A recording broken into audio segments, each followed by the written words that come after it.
प्रेम से बोलिए सिया रामचंद्र की जय। प्यारे भक्तगणों, आज है 4 जून 2024 दिन मंगलवार। और आज के वीडियो में मैं आप सभी के लिए लेकर आई हूँ भूम प्रदोष की व्रत कथा, महाशिवरात्रि की व्रत कथा और साथ में श्रवण करेंगे मंगल देव की कथा। प्यारे भक्तगणों, पहले आप श्रवण करेंगे मंगल प्रदोष यानी भूम प्रदोष की व्रत कथा। भूम प्रदोष व्रत, यह व्रत हर तरह के कर्ज से छुटकारा दिलाता है। हमें अपने जीवन में कई बार अपनी जरूरतों को पूरा करने के लिए धन, रुपए, पैसा का कर्ज लेना आवश्यक हो जाता है। तब आदमी कर्ज ऋण तो ले लेता है, लेकिन उसे चुकाने में उसे काफी मुश्किलों का सामना करना पड़ता है। ऐसे समय में कर्ज संबंधी परेशानी को दूर करने के लिए भूम प्रदोष व्रत अत्यधिक लाभदायक सिद्ध होता है। इसके साथ ही हमें जीवन के हर क्षेत्र में मंगलकारी परिणाम प्राप्त करने के लिए मंगल प्रदोष के दिन विशेष तौर पर मंगल ग्रह देवता के 21 नामों का उच्चारण अवश्य ही करना चाहिए। साथ में इनकी कथाओं को अवश्य श्रवण करना चाहिए। तो प्यारे भक्तगणों, आइए श्रवण करें भूम प्रदोष की व्रत कथा। कथा को पूरा अवश्य श्रवण करें ताकि आपको व्रत का पूरा फल प्राप्त हो सके। प्रेम से बोलिए सिया रामचंद्र की जय, पवन पुत्र हनुमान की जय, उमापति शंकर भगवान की जय, गौरी गणेश की जय। एक नगर में एक वृद्ध रहते थे। उसका एक ही पुत्र था। वृद्ध की हनुमान जी पर गहरी आस्था थी। वह प्रत्येक मंगलवार को नियम पूर्वक व्रत रखकर हनुमान जी की आराधना करते थे। एक बार हनुमान जी उसकी श्रद्धा की परीक्षा लेने की सोची। हनुमान जी साधु का वेश धारण कर वृद्धा के घर गए और पुकारने लगे, है कोई हनुमान भक्त जो हमारी इच्छा पूर्ण करे? पुकार सुन वृद्धा बाहर आई और बोली, आज्ञा महाराज। हनुमान भेषधारी साधु बोली, मैं भूखा हूँ, भोजन करूँगा, तू थोड़ी जमीन लीप दे। वृद्धा दुविधा में पड़ गई। अंततः हाथ जोड़कर बोली, महाराज, लीपने और मिट्टी खोदने के अतिरिक्त आप कोई दूसरा आज्ञा दे, मैं अवश्य पूर्ण करूंगी। साधु ने 3 बार प्रतिज्ञा कराने के बाद कहा, तू अपने बेटे को बुला, मैं उसकी पीठ पर आग जलाकर भोजन बनाऊंगा।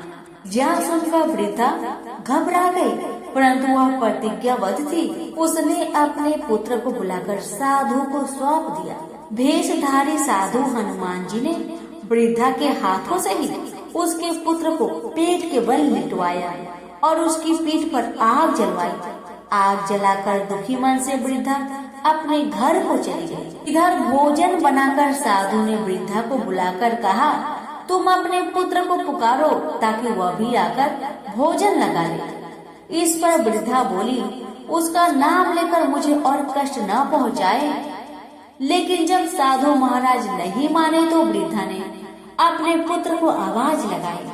अपने पुत्र को जीवित देख वृद्धा को बहुत आश्चर्य हुआ और वह साधु के चरणों में गिर पड़ी। हनुमान जी अपने वास्तविक रूप में प्रकट हुए और वृद्धा को भक्ति का आशीर्वाद दिया। प्रेम से बोलिए पवन पुत्र हनुमान की जय, उमापति शंकर भगवान की जय। प्यारे भक्तगणों, अब आप श्रवण करेंगे मासिक शिवरात्रि की व्रत कथा। मान्यता है कि शिवरात्रि के व्रत के दिन विधिवत महादेव और माता पार्वती की उपासना करने से दाम्पत्य जीवन में आ रही समस्याएं दूर होती है और कई प्रकार के कष्टों से मुक्ति मिल जाती है। जो भी भक्त इस कथा को प्रसन्नचित मन से श्रवण करता है, उसकी सभी मनोकामनाएं उमापति शंकर भगवान की कृपा से अवश्य पूर्ण हो जाती है। प्रेम से बोलिए उमापति शंकर भगवान की जय, गौरी गणेश की जय। अब श्रवण करें कथा। चित्रभानु नामक एक शिकारी था। वह जानवरों की हत्या करके अपने परिवार का भरण पोषण करता था। वह एक साहूकार का कर्जदार था, लेकिन उसका ऋण समय पर न चुका सका। क्रोधित साहूकार ने शिकारी को शिव मठ में बंदी बना लिया। संयोग से उस दिन शिवरात्रि थी। शिकारी ध्यान मग्न होकर शिव संबंधी धार्मिक बातें सुनता रहा। चतुर्दशी को उसने शिवरात्रि व्रत की कथा भी सुनी। शाम होते ही साहूकार ने उसे अपने पास बुलाया और ऋण चुकाने के विषय में बात की। शिकारी अगले दिन सारा ऋण लौटा देने का वचन देकर बंधन से छूट गया। अपनी दिनचर्या की भांति वह जंगल में शिकार के लिए निकला, लेकिन दिन भर बंदी गृह में रहने के कारण भूख प्यास से व्याकुल था। शिकार खोजता हुआ वह बहुत दूर निकल गया। जब अंधकार हो गया तो उसने विचार किया कि रात जंगल में ही बितानी पड़ेगी। वह वन में एक तालाब के किनारे एक बेल के पेड़ पर चढ़कर रात बिताने का इंतजार करने लगा। बेल वृक्ष के नीचे शिवलिंग था जो बेल पत्रों से ढका हुआ था। शिकारी को उसका पता नहीं था। पड़ाव बनाते समय उसने जो बेल की टहनियां तोड़ी वे संयोग से शिवलिंग के ऊपर गिर पड़ी। इस प्रकार दिन भर भूखे प्यासे शिकारी का व्रत भी हो गया और शिवलिंग पर बेल पत्र भी चढ़ गए। एक पहर रात्रि बीत जाने पर एक गर्भिणी हिरन तालाब के पास पानी पीने पहुंची। शिकारी ने धनुष पर तीर चढ़ाकर जैसे ही पर्यंचा खींची, हिरनी बोली, ए शिकारी, मैं गर्भिणी हूँ, शीघ्र ही प्रसव करूंगी। एक के साथ 2 जीवों की हत्या करोगे, जो ठीक नहीं है। मैं बच्चे को जन्म देकर शीघ्र ही तुम्हारे समक्ष प्रस्तुत हो जाऊंगी, तब तुम मुझे मार लेना। हिरनी की बात सुनकर शिकारी ने अपनी पर्यंचा को ढीली कर लिया और हिरनी जंगल की झाड़ियों में लुप्त हो गई। पर्यंचा चढ़ाने तथा ढीली करते वक्त कुछ बेल पत्र अनायास टूटकर शिवलिंग पर गिर गए। इस प्रकार उससे अनजाने में ही प्रथम पहर की पूजा संपन्न हो गया। अब कुछ ही देर बाद एक और हिरनी उधर से निकली। शिकारी की प्रसन्नता का ठिकाना न रहा। हिरनी जब समीप आई, शिकारी ने धनुष पर बाण चढ़ाया। तब उसे देखकर हिरनी ने विनम्रता पूर्वक निवेदन किया, हे शिकारी, मैं थोड़ी देर पहले ऋतु से निवृत्त हुई हूँ। कामातुर वीर हिरनी हूँ। अपने प्रिय की खोज में भटक रही हूँ। मैं अपने पति से मिलकर शीघ्र ही तुम्हारे पास आ जाऊंगा। शिकारी ने उसे भी जाने दिया। 2 बार शिकार खोकर शिकारी का माथा ठनका। वह चिंता में पड़ गया। रात्रि की आखिरी पहर बीत रहा था। इस बार भी धनुष से लगकर कुछ बेलपत्र शिवलिंग पर जा गिरे तथा दूसरे पहर की पूजा भी संपन्न हो गई। तभी एक अन्य हिरनी अपने बच्चों के साथ उधर से निकली। शिकारी के लिए यह तो स्वर्णिम अवसर था। उसने धनुष पर तीर चढ़ाने में देरी नहीं लगाई। वह तीर छोड़ने ही वाला था कि हिरनी बोली, हे शिकारी, मैं इन बच्चों को इनके पिता के हवाले करके लौट आऊंगी। इस समय मुझे तुम मत मारो। शिकारी हंसा और बोला, सामने आए शिकार को छोड़ दो। मैं ऐसा मूर्ख नहीं हूँ। इससे पहले मैंने 2 बार अपना शिकार खोया है। मेरे बच्चे भूख प्यास से व्यग्र हो रहे हैं। शिकारी की बातें सुनकर उत्तर में हिरनी ने फिर से कहा, शिकारी, जैसे तुम्हें अपने बच्चों की ममता सता रही है, ठीक वैसे ही मुझे भी अपने बच्चों की चिंता सता रही है। हे शिकारी, मेरा विश्वास करो, मैं इन्हें इनके पिता के पास छोड़कर तुरंत तुम्हारे पास लौटने की प्रतिज्ञा करती हूँ। हिरनी का दुख भरा स्वर सुनकर शिकारी को उस पर दया आ गई। उसने उस हिरनी को भी जाने दिया। शिकार के अभाव में तथा भूख प्यास से व्याकुल शिकारी अनजाने में ही बेल वृक्ष पर बैठा बैठा बेलपत्र तोड़ तोड़ कर नीचे फेंकता जा रहा था। पाँव फटने को हुई तो एक हष्ट-पुष्ट मृग उसी रास्ते पर आया। शिकारी ने सोच लिया कि इसका शिकार वह अवश्य करेगा। शिकारी की तनी पर्यंचा देखकर मृग विनीत स्वर में बोला, ए शिकारी, यदि तुमने मुझसे आने से पहले 3 हिरणों तथा छोटे छोटे बच्चों को मार डाला है तो मुझे भी मारने में विलंब ना करो, ताकि मुझे उनके वियोग का एक क्षण दुख ना सहना पड़े। मैं उन हिरनियों का पति हूँ। यदि तुमने उन्हें जीवन दान दिया है तो मुझे भी कुछ क्षण का जीवन दान देने की कृपा करो। मैं उनसे मिलकर तुम्हारे समक्ष उपस्थित हो जाऊंगा। मृग की बात सुनते ही शिकारी के सामने पूरी रात की घटना चक्र घूम गया। उसने सारी कथा मृग को सुना दिया। तब मृग ने कहा, मेरी तीनों पत्नियां जिस प्रकार प्रतिज्ञाबद्ध होकर गई है, मेरी मृत्यु से अपने धर्म का पालन नहीं कर पाएगी। अतः जैसे तुमने उन्हें विश्वास पात्र मानकर छोड़ा है, वैसे ही मुझे भी जाने दो। मैं उन सबके साथ तुम्हारे सामने शीघ्र ही उपस्थित होता हूँ। शिकारी ने उसे भी जाने दिया। इस प्रकार प्रथा हो है। उपवास, रात्रि जागरण तथा शिवलिंग पर बेल पत्र चढ़ने से अनजाने में ही पर शिवरात्रि की पूजा पूर्ण हो गई। पर अनजाने में की हुई पूजन का परिणाम उसे तत्काल मिला। शिकारी का हिंसक हृदय निर्मल हो गया, उसमें भगवत शक्ति का वास हो गया। थोड़ी ही देर बाद वह मृग 100 परिवार सहित शिकारी के समक्ष उपस्थित हुआ, ताकि शिकारी उनका शिकार कर सके, उन्हें मार सके। किंतु जंगली पशुओं की ऐसी सत्यता, स्वाभाविकता, सामूहिक प्रेम भावना देखकर शिकारी को बड़ी गलानी हुई। उसने मृग परिवार को जीवन दान दे दिया। जाने में शिवरात्रि के व्रत का पालन करने पर शिकारी को मोक्ष और शिवलोक की प्राप्ति हुई। ऐसी महिमा मासिक शिवरात्रि व्रत की है। प्रेम से बोलिए उमापति शंकर भगवान की जय।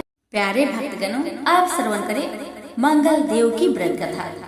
प्यारे भक्तगणों, आपको मैं बता दूं कि हनुमान जी संकट मोचन कहे जाते हैं। ये सभी देवताओं में जल्दी प्रसन्न होने वाले देवता हैं। हनुमान जी का नाम मात्र लेने से हनुमान जी संकट मोचन कहे जाते हैं। ये सभी देवताओं में जल्दी प्रसन्न होने वाले देवता हैं। हनुमान जी का नाम मात्र लेने से बड़े बड़े संकट टल जाते हैं और बड़े से बड़ी परेशानियां दूर हो जाती हैं। हनुमान जी इतने शक्तिशाली देवता माने जाते हैं कि इनके सामने कोई भी नकारात्मक शक्ति टिक नहीं पाती। इसलिए बजरंग बली के भक्त उन्हें प्रसन्न करने के लिए, उनकी कृपा पाने के लिए मंगलवार का व्रत रखते हैं और कथा का श्रवण करते हैं। तो प्यारे भक्तगणों, आप भी हनुमान जी की कृपा पाने के लिए कथा को पूरा अवश्य सुने। भगवान आप सभी की मनोकामना को पूर्ण करे। प्रेम से बोलिए सिया रामचंद्र की जय, पवन पुत्र हनुमान की जय। प्राचीन काल में नंदक नामक एक विद्वान ब्राह्मण था।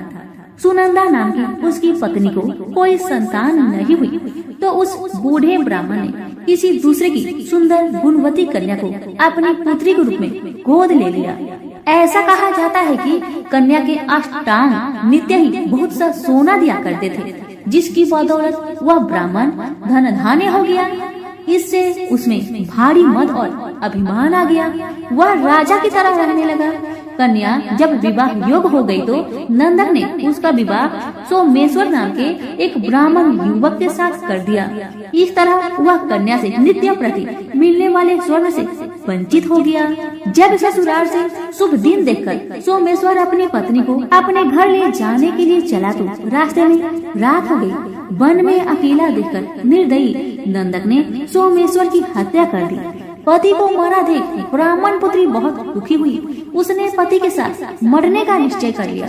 वह मरने की तैयारी कर ही रही थी कि मंगल देव वहाँ उपस्थित हुए और उन्होंने उसे वर मांगने को कहा। ब्राह्मण पुत्री ने कहा, हे देव, यदि आप मुझ पर प्रसन्न है तो मेरे पति को जीवित कर दे। यह सुन मंगल देव ने उसके पति को परम विद्वान बनाकर जीवित कर दिया और भी वर मांगने को कहा। तो ब्राह्मण पुत्री ने कहा, हे ग्रहों के स्वामी, जो लाल चंदन द्वारा लाल फूलों से मंगलवार के दिन प्रातःकाल के समय आपका पूजन कर स्मरण करे, उन्हें बंधन, रोग और व्याधि कभी भी पैदा न हो। उन्हें व उनके परिजनों को सर्प, अग्नि और बैरियों से भय न हो। उनका कभी स्वजनों से वियोग न हो तथा आप अपने भक्तों के लिए सुख देने वाले हो, यही वर मुझे दीजिए। मंगल देव बोले, जो मेरा भक्त जितेंद्रिय होकर एक बार भोजन करके 4 दीपक युक्त मंडल पर अर्धों के साथ वेदों और पुराणों के मंगल मंत्रों सहित 21 मंगलवार का व्रत करे, साथ में लाल रंग का युवा बैल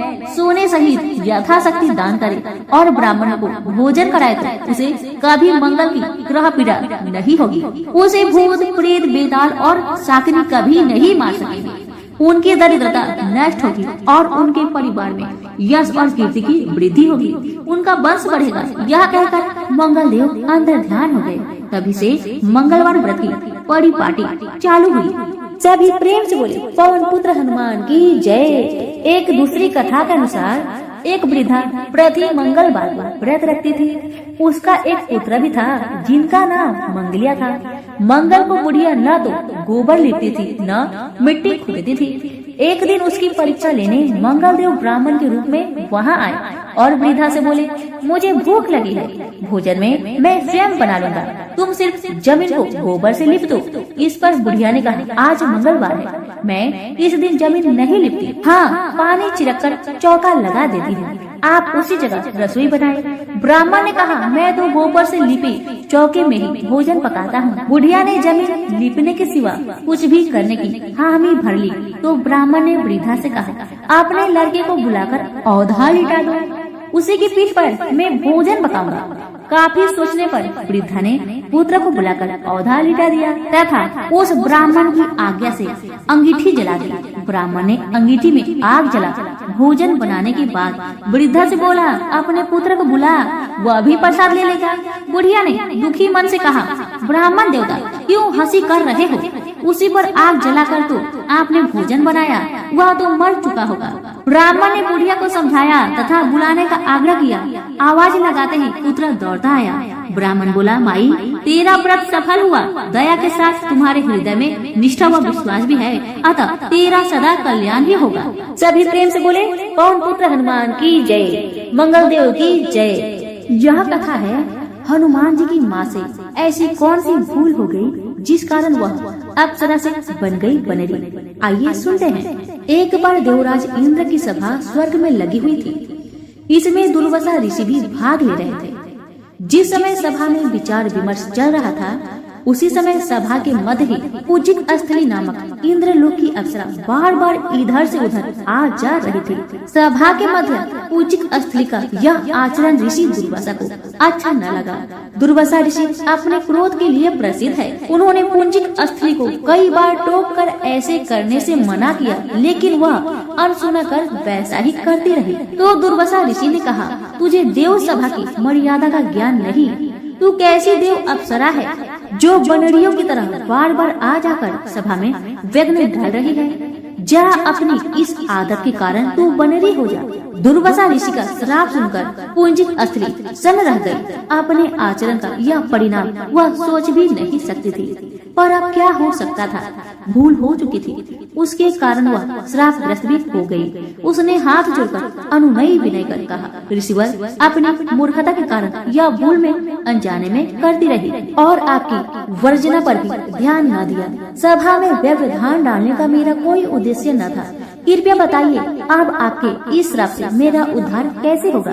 अप्सरा की विनती सुनकर ऋषि दुर्वासा पसीजे बोले, अपनी इस चंचलता के कारण अगले जन्म में तू बानर जाति के राजा बिरज की कन्या के रूप में जन्म लेगी। तू देव सभा की अप्सरा है, अतः तेरे गर्भ से एक महान बलशाली, यशस्वी तथा प्रभु भक्त बालक का जन्म होगा। पूजिक अप्सरा को संतोष हुआ। पूर्ण जन्म में वानर राज बिरज की कन्या के रूप में उसका जन्म हुआ। उसका नाम अंजना रखा गया। विवाह योग होने पर इसका विवाह वानर राज केसरी से हुआ। अंजना केसरी के साथ सुख पूर्वक प्रभास तीर्थ में रहने लगे। इस क्षेत्र में बहुत शांति थी तथा बहुत से ऋषि आश्रम बनाकर यज्ञ आदि करते थे। एक बार ऐसा हुआ कि वन में विचरने वाला शंखवल नामक जंगली हाथी पर मत हो उठा तथा वन में उत्पात मचाने लगा। उसने कई आश्रमों को रौद डाला, यज्ञ वेदियों नष्ट कर दी। उसके भय से लगते हुए अनेक तपस्वी बालक आहत हो गए। कई आश्रम उजड़ गए। कई ऋषि भय के कारण आश्रम छोड़ चले गए। केसरी को जब शंखवल नामक हाथी के इस उत्पात का पता लगा तो वह आश्रम तथा आश्रम वासियों की रक्षा के लिए तत्काल वहां आए और शंखवल को बड़ी कुशलता से घेर कर उसके दोनों दांतों को पकड़कर उखाड़ दिया। पीड़ा से चिघाड़ता हुआ वह हाथी वही रासई हो गया और मर गया।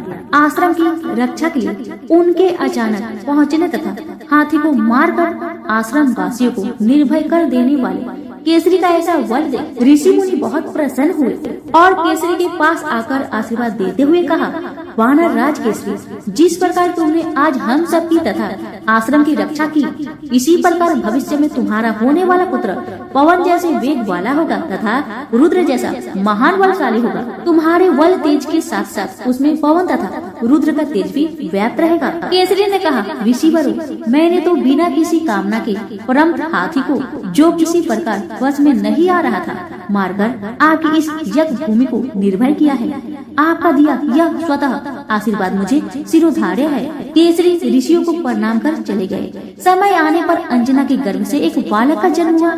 उसमें अपने बाल्यकाल से ही ऋषियों द्वारा दिए आशीर्वाद का तेज झलकने लगा। आश्रमों में वह पवन वेग की तरह जहाँ तहाँ पहुँच जाता। आश्रमों में विघ्न डालने वाले वन्य जीवों तथा दुष्ट व्यक्तियों को अपने अपार बल से खदेड़ देता।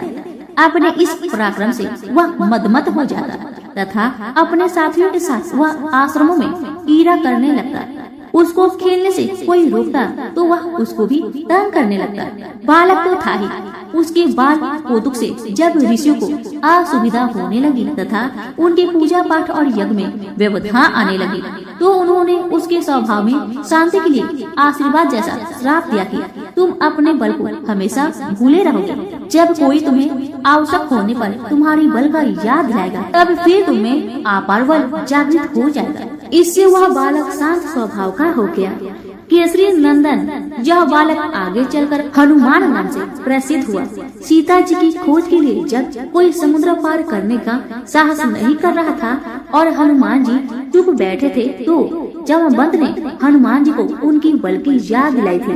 तब उन्होंने समुद्र पार कर सीता की खोज की। प्रेम से बोले, पवन पुत्र हनुमान की जय। किसी गाँव में एक बूढ़ी माई रहती थी। वह बहुत गरीब थी और आंखों से अंधी भी थी। उसका एक बेटा और बहू थी। वह बुढ़िया सदैव गणेश महाराज की पूजा किया करती थी। एक दिन गणेश भगवान उसकी श्रद्धा भक्ति को देखकर बहुत प्रसन्न हुए। गणेश भगवान ने सोचा, ये बुढ़िया माई तो आंखों से अंधी है, फिर भी मेरी पूजा पाठ कितना श्रद्धा के साथ करती है, इसलिए मुझे इसके लिए कुछ करना चाहिए।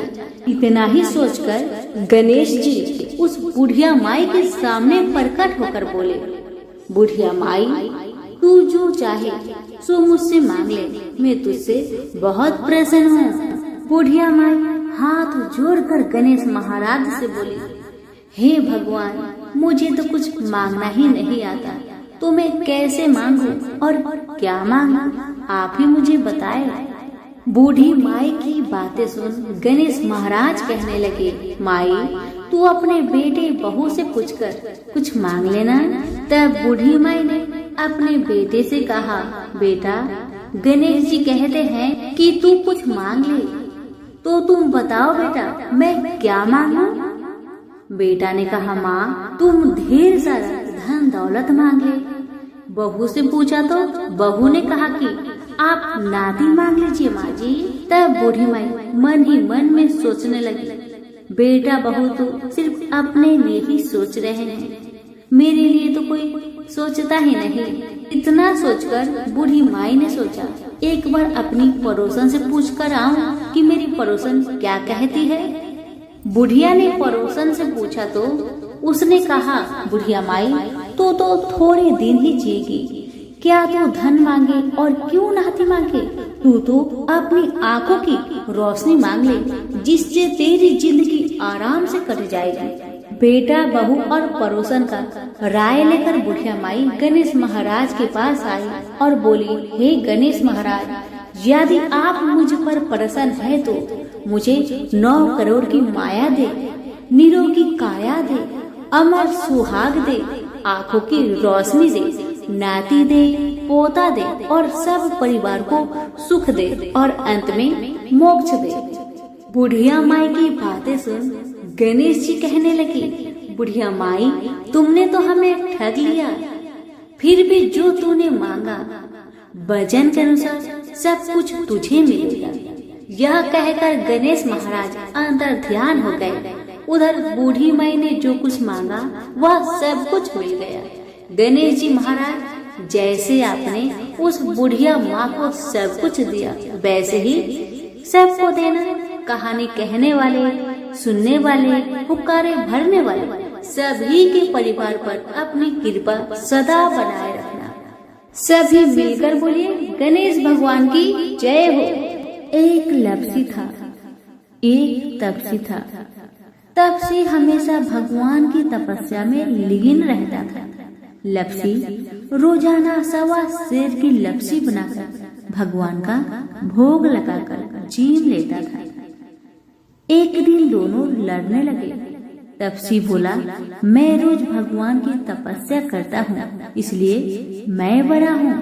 तपसी बोला, मैं रोज भगवान को 1.25 सेर लापसी का भोग लगाता हूँ इसलिए मैं बड़ा हूँ। नारद जी वहाँ से गुजर रहे थे। दोनों को लड़ता देखकर उनसे पूछा कि तुम क्यों लड़ रहे हो? तपसी ने खुद के बड़ा होने का कारण बताया और लपसी ने अपना कारण बताया। नारद जी बोले, तुम्हारा फैसला मैं कर दूंगा। दूसरे दिन लपसी और तपसी नहाकर अपनी रोज की भक्ति करने आए तो नारद जी ने छुपकर 1.25 करोड़ की एक अंगूठी उन दोनों के आगे रख दी। तपसी की नजर जब अंगूठी पर पड़ी तो उसने चुपचाप अंगूठी उठाकर अपने नीचे दबा ली। लपसी की नजर अंगूठी पर पड़ी लेकिन उसने ध्यान नहीं दिया। भगवान को भोग लगाकर लपसी खाने लगा। नारद जी सामने आए तो दोनों ने पूछा कि कौन बड़ा है तो नारद जी ने तपसी से खड़ा होने को कहा। वो खड़ा हुआ तो उसके नीचे दबी अंगूठी दिखाई पड़ी। नारद जी ने तपसी से कहा, तपस्या करने के बाद भी तुम्हारी चोरी करने की आदत नहीं गई इसलिए लपसी पड़ा है और तुम्हें तुम्हारी तपस्या का कोई फल भी नहीं मिलेगा। तपसी शर्मिंदा होकर माफी मांगने लगा। उसने नारद जी से पूछा, मुझे मेरी तपस्या का फल कैसे मिलेगा? नारद जी ने कहा, यदि कोई गाय और कुत्ते की रोटी नहीं बनाएगा तो फल तुम्हें मिलेगा। यदि कोई ब्राह्मण को भोजन करवाकर दक्षिणा नहीं देगा तो फल तुम्हें मिलेगा। यदि कोई साड़ी के साथ ब्लाउज नहीं देगा तो फल तुझे मिलेगा। यदि कोई दिए से दिया जलाएगा तो फल तुझे मिलेगा। यदि कोई सारी कहानी सुने लेकिन तुम्हारी कहानी नहीं सुने तो फल तुझे मिलेगा। उसी दिन से हर व्रत कथा कहानी के साथ लपसी तपसी की कहानी सुनी और कही जाती है। तो प्रेम से बोलिए विष्णु भगवान की जय। धन्यवाद।